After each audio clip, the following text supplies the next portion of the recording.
Code Keepers, we're in for a banger today. Look, we're going to align, we're going to thrive, and we're going to know the reason why. If you notice that I did align, thrive, and know, that's ATK. We got ATK Innovations on the code today. You know, our code is empowerment. We talk about all things empowerment with a passion for Black empowerment. So today we have Kimberly from ATK Innovations on the chat. Look, tell us about what ATK is doing, how you came up with the acronym, and how this relates to empowerment. Let's just jump right into it.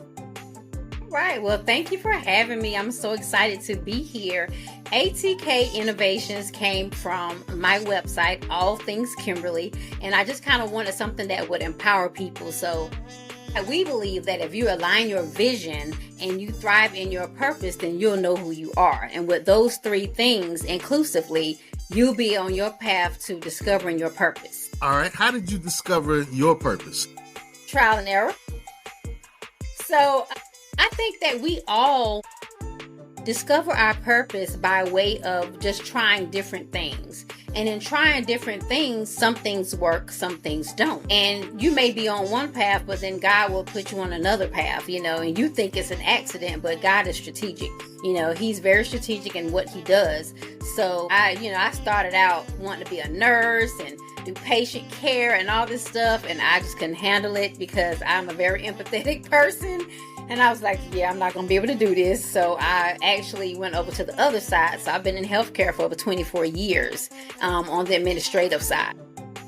All right, that's cool. So you just brought up God, and whether the Code Keepers look at God as being a divine being, the supreme being, or good, orderly direction, it's so important. It's so crucial. It's foundational in our movements. You have your own podcast. How do you bring good, orderly direction or the almighty supreme being into your conversations? Well, my podcast is basically a platform where I uplift Jesus. I'm not, cramming it down your throat, but I am a believer. So therefore, anything I do is going to resonate him. I pray before my podcast episodes because I don't want people to hear me or my guests. I want them to hear what God wants them to hear. So I want him to direct the conversation because he knows what people need. We don't know that. He's all knowing. So I make sure that I uplift him, and most of my guests are believers. It just kind of happens that way. But, I deal with all type of people, but, we all need each other regardless of our religion. So I do try to make sure that I am representing him in everything that I do because people need that. Intriguing. So you really have a faith-led, a Bible-based, Jesus-first type approach to empowerment. Cool. Well, that's good. That gives you a great foundation. Mm-hmm. I love that. Let's talk about empowerment because somehow we were connected. And if I remember correctly, you said that our focus on empowerment with our passion for Black empowerment was really connected with your interest in making sure that people are even more empowered before and after they met you than before. Yeah. So what is it about empowerment that's so special that you and I are both doing shows about it? I think empowerment is related to so many things in life. People need to be empowered mentally, physically, spiritually, professionally, personally. In every area of your life, you need to be empowered, and different things empower us. So that's just a huge scope when you talk about empowerment. It's not directed to one specific thing. That's one of the challenges that we've had on our show and in our movement. Our show is called Get on Code. So you're on the Get on Code show, and our code is empowerment. So everything you should do should empower you. Everything you eat should empower. And I'm working on that. I'm still a little... Listen, you and I both. Okay. Well, you wear yours well. I don't necessarily wear mine as well. Well, I thank you. Everything that I consume, reading, TV, scrolling on the internet, that should empower you. It should. You know what I'm saying? Your activities, your fun activities, your leisure activities, they should empower you. They should. And your religious faith, spiritual walk should empower you. And so that's our code. Get on code. Mm-hmm. One of the challenges that we've had recently, and is one of our long-term guests who used to pop on our show a lot. So salute to him. That was Minister Zumbi Shawala. He's a metaphysics minister, of metaphysics. And he said, well, Seko, we need to define the code, because the code can mean different things to different people. And the unfortunate part is, while that's a good thing, when we're all on one accord, it can be even better. So this year, 2025, we've really said, hey, we're going to define our code as we move along. And the interesting thing is, we've realized that guests like yourself, who bring their plethora of experience and the things that they're doing, are going to help us better define the code of empowerment. So if you had to siphon down a really specific definition of the empowerment that your platform provides, what would that be? Healing. I would say healing. I wrote a book, Sever the Ties, which basically just talks about different things that people go through or may have experienced that prevents them from reaching their God-ordained destiny. And when I originally set out writing my book, it actually was going to be about relationships. And, God just totally did a complete turn, and it just started taking on a whole nother form of itself. And then I ended up just talking about different things that I've gone through in the different areas of my life, and I was like, man, in doing that, I discussed, several things that I never even told anyone, just writing. I didn't even realize that I had suppressed, some of those emotions, some of those feelings, some of those experiences. And while it was healing to me writing it, my purpose is I wanted it to be healing to others when they read it, because I want them to be healed through the things that they've gone through as well. And so my platform, basically, the foundation is trauma recovery, getting over those traumas so that we can be our best self and reach our destiny, because you can't reach your destiny if you're being bogged down by, trauma, obstacles, all these different things, that the enemy uses to stifle us and to keep us stuck. So that was one of my biggest passions, is just helping people just to be aware, even of the different types of trauma, because people look at trauma as this, oh my God, devastating, big thing. Trauma can be something as simple as a person's tone when they speak to you, how a person speaks to you, little things, so it doesn't always have to be a huge thing, but it can affect you hugely. So that's a difference. Ooh, I think that's the gem. It doesn't have to be a huge thing, but it can affect you in a huge way. That's enlightening there. So we have your book up on the screen right now. So for the ties. So when I heard Sever the Ties, I thought about that. There's a song, it might be a praise and worship, maybe a gospel song. It talks about, I know what you're talking about. The tie. Okay. The tie that binds. Yeah. It has something to do with the tie that binds. And I thought to myself, okay, if you're severing ties, the interesting thing is, we look at the word religion. Religion means, is to do something over and over, and religion means to latch yourself onto something. So too often, I think we tie ourselves to the wrong things. Oh, yes. Yeah, so if we're severing the ties, that brings about the healing that you're talking about. I love that. I love that. As we start moving towards higher level of empowerment, what are some of the things that you found in your work, in the writing of your book, and I guess I can call it in your ministry, on your podcast? What are some of the things that you've learned that people tie themselves to that they shouldn't? Hurt. That's one of the biggest things that I've seen. I've had a lot of guests who, maybe have been molested, maybe have been raped. And that's one of my stories. I was sexually assaulted, and I speak about that when I do my speaking, and just family things, things that we've gone through in our family, like generational stuff. all those things people seem to really tie themselves to. How did you heal from your personal experience with trauma? You talked about being assaulted. It took some time. My relation, actually getting saved and having a relationship with God is what actually helped me, because it was a really hard thing to do, because not only was I assaulted, it was someone that I knew. So not only was I, being assaulted physically, emotionally, and mentally, a person that I trusted, had damaged my trust. So I just felt like it was like a double-edged thing, like a two-edged sword, where I felt like, well, man, how can they do that? It kind of had me stuck for a while, and it took a while for me to get through it. But with building my relationship with God and prayer, and just diving into the Bible and reading my word, and different other things, reading other books. I love reading. I listen to podcasts. You'd be surprised what you would hear sometimes in listening to a podcast and a person. You can learn so much. Yeah, you definitely can learn so much, and I think it's admirable, and it's impressionable, and it's definitely uplifting what we're doing with our platforms. Yeah.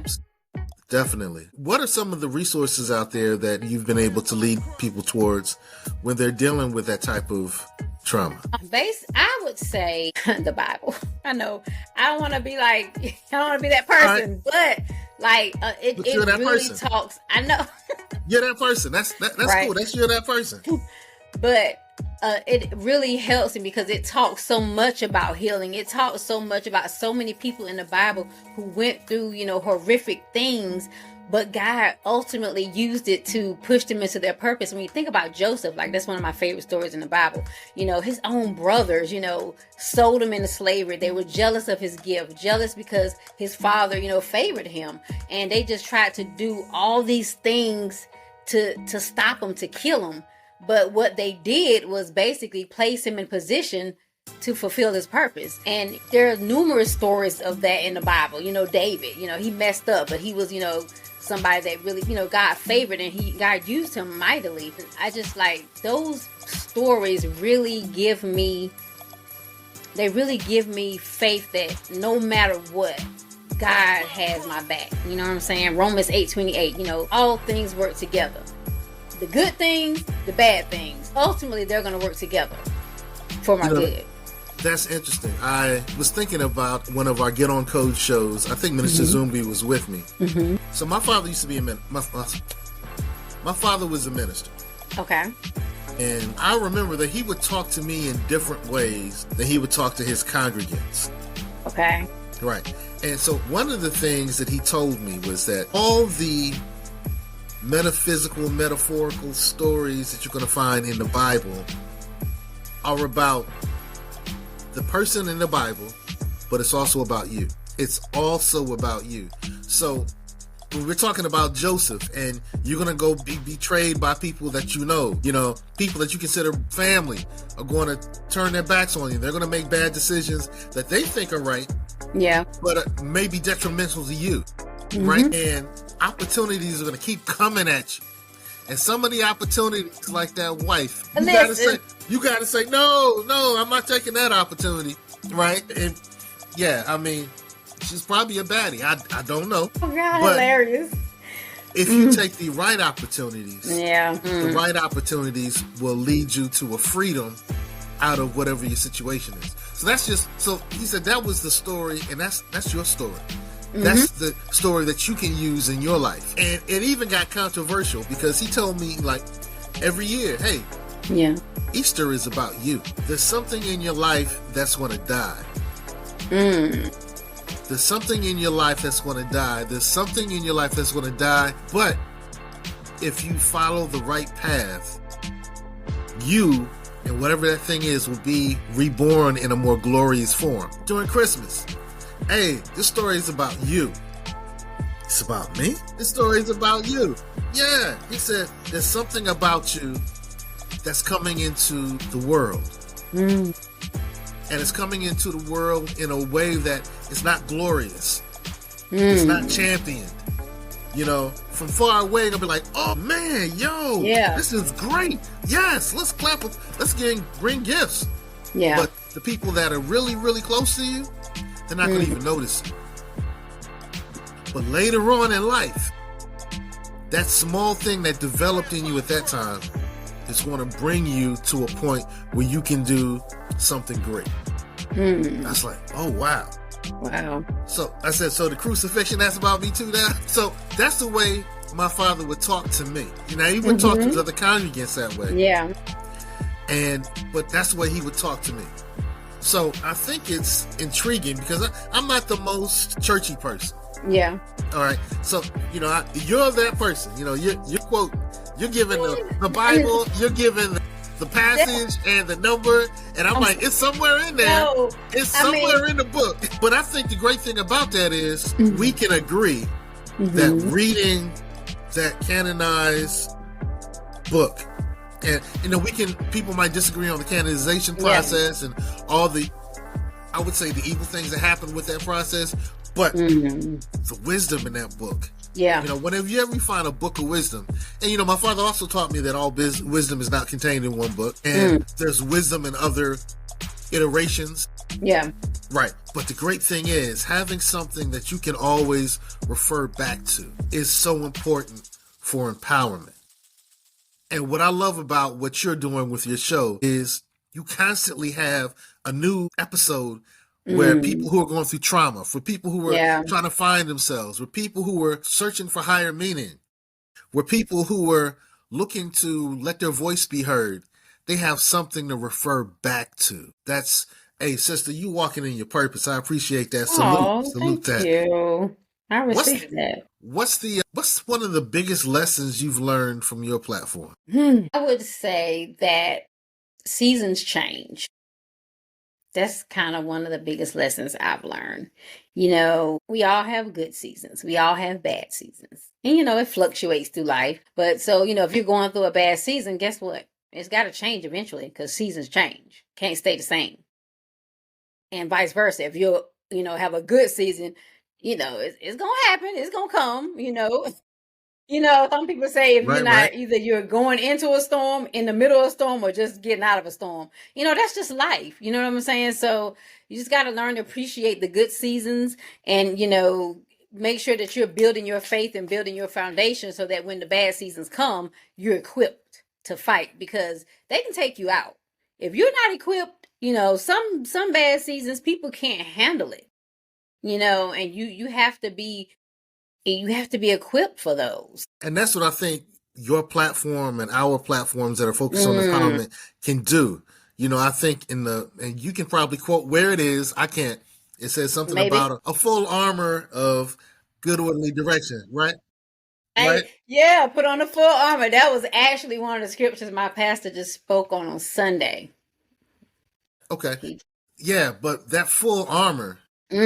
Listen. That idea that you're prepared for a battle, because you're going to have a battle. You're going to have a battle. There's going to be a battle. You know, one of the things that my father also taught me, and we also learned as we studied some of the Hebrew text, is that, you know, the concept or the word Satan means hindrance. So, and if everything is created by the Almighty, and the Almighty has created or allowed for the creation of hindrances in your life, a hindrance is something you're supposed to overcome. Yeah, absolutely. So we're designed to be overcomers. Absolutely. You know what I'm saying? We're designed, we're written, drawn, etched to overcome stuff, but we got to overcome some stuff. So there's going to be those hindrances. And to think, I'm thankful for the good and the bad. That's a level of maturity, spiritual maturity, emotional maturity, conscious maturity that I really think that our messages on empowerment can help people understand that there's going to be some BS that you're going to have to deal with. But the BS was there on purpose and you were already developed to overcome the BS. You are. Right. So I love what you're doing, and I want to say it again. I love what you're doing.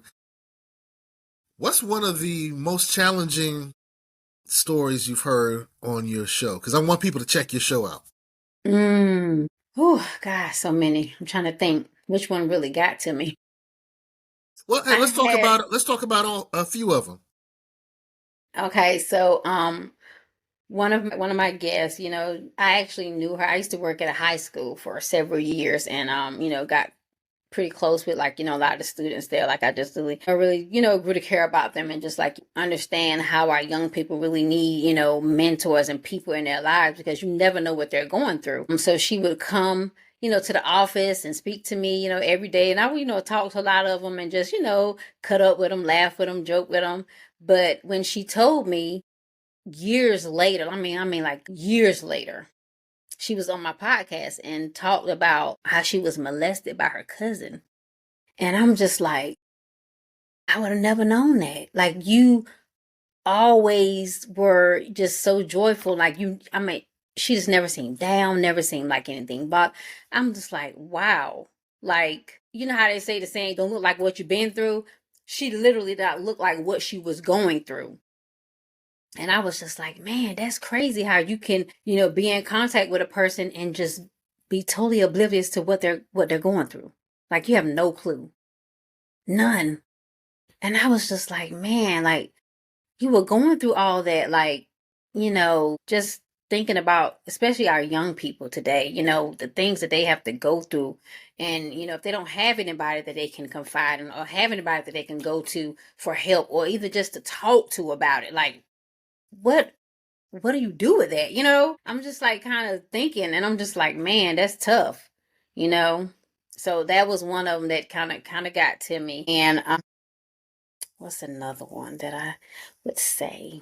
I had another guest who, was it her?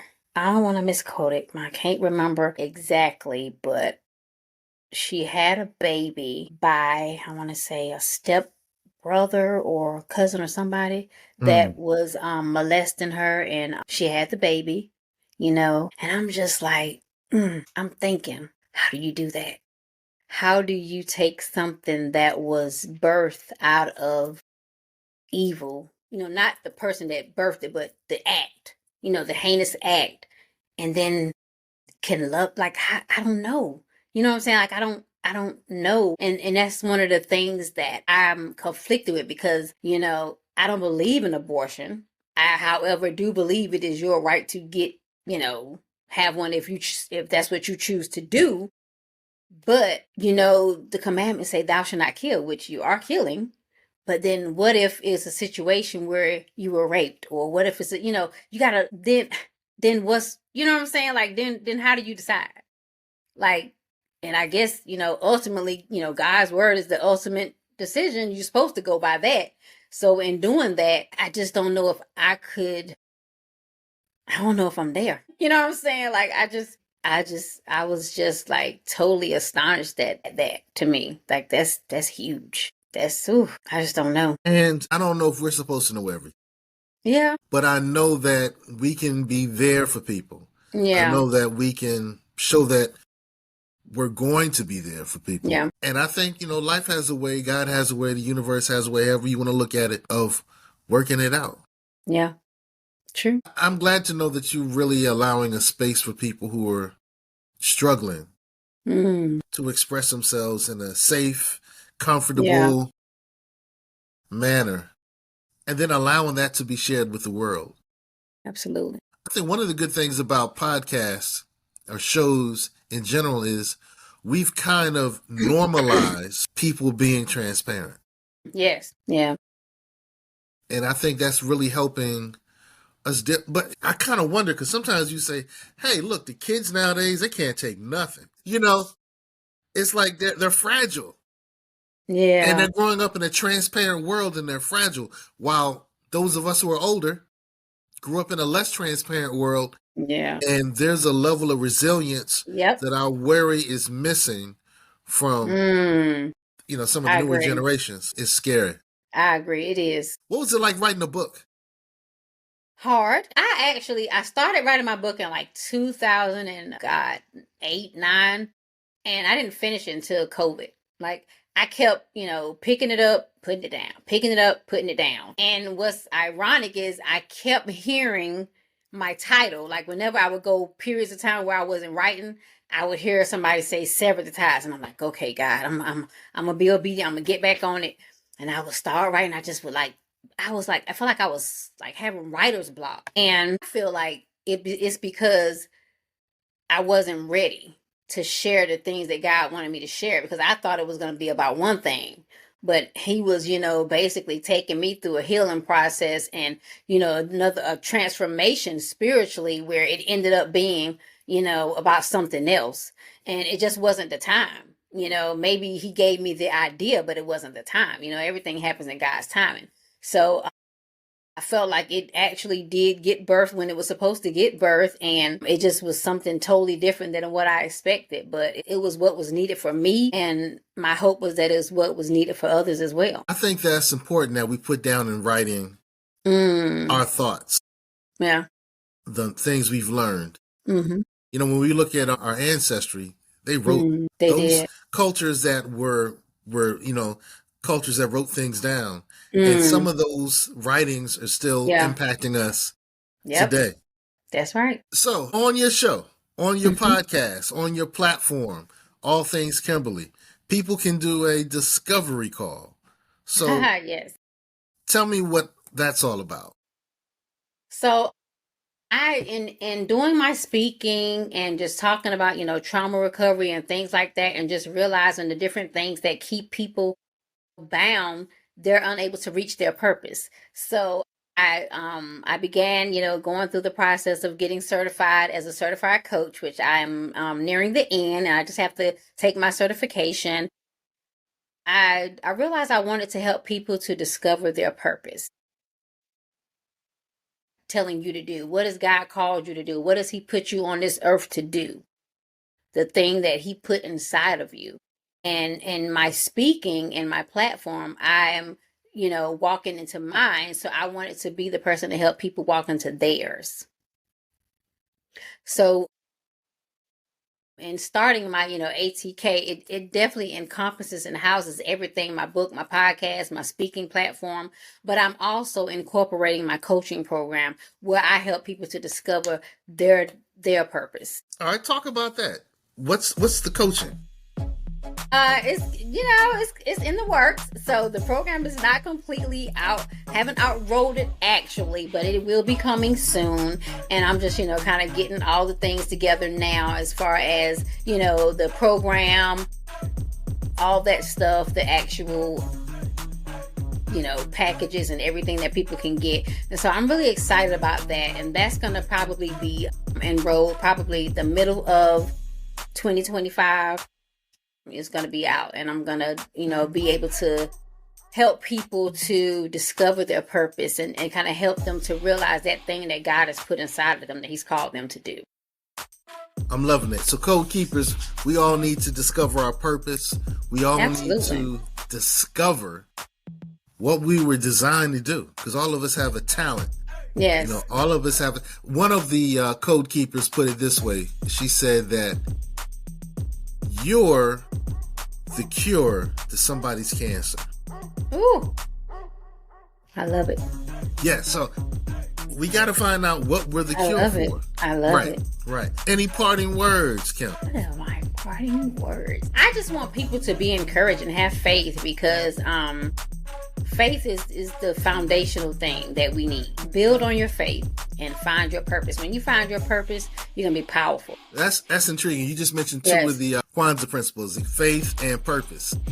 Listen, my family got involved in that in 1973, and it's so important to me that, when I deal with Nia, and when I deal with, let me see, purpose is Nia, Imani is faith. Those two things are just so central. If you find your purpose, and if you have the faith that you can find your purpose, and when you find your purpose, if you have the faith to walk in your purpose, we just going back and forth. Faith, purpose, faith, right? Gotta have them, like salt and pepper, peanut butter and jelly, Kool-Aid and sugar, hamburger. But yeah. So Code Keepers, we've been hanging out with Kimberly from Kimberly Speaking Podcast. I just showed a little bit of the podcast on the screen. You definitely want to go to your Apple store or wherever you get your podcasts and get a chance. Spotify, yeah. Pandora, yeah. YouTube. Pandora. Yeah, check out the Kimberly Speaking Podcast. It's in the area of education because you're going to adducere. Adducere, the word education comes from adducere, which means to bring out the best. Okay. And we got to bring out the best in us, all right? Absolutely. So code keepers, remember our code is empowerment. We tell you to learn the code, teach the code, become the code, exemplify the code, and share the code. Let's get on code. Okay. Peace. Thank you. All right. That was